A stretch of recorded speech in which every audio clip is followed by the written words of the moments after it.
জানেন যে গতকাল রাত থেকে তারা বিভিন্ন রকমের চেষ্টা করতেছে,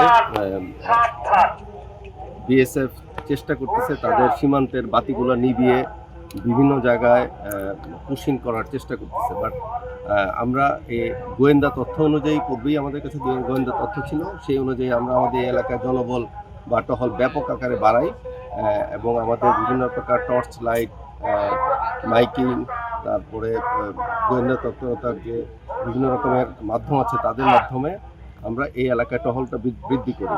এবং সারা রাত চেষ্টা করার পরে যখন তারা পারেনি, এক পর্যায়ে রাত ৩টা-৪টার দিকে ছোট্ট একটা গেট খুলে তারা 10 থেকে 12 জনকে তারা গেটের ওপরে পাঠিয়ে দেয়।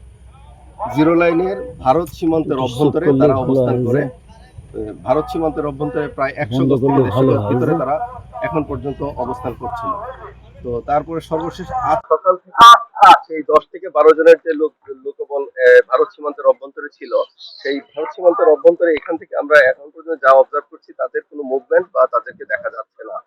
তো আমরা আশা করতেছি যে চীনা আর হয়তো বা বৈরী আবহাওয়ার কারণে কোনো ঝোপঝাড়ে লুকিয়ে আছে অথবা কাঁটাতারের বেড়ার সংলগ্ন এলাকায় তারা অবস্থান করতেছে।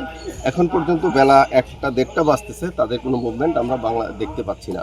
আমাদের টহল জোরদার করা আছে, এই পর্যন্ত কোনো লোকের কোনো মুভমেন্ট এই পাশে করার কোনো প্রশ্নই আসতেছে না। হতে পারে সে বাংলাদেশি, সে ব্যাপারে আমি কোনো রকমের মন্তব্য করতে চাচ্ছি না।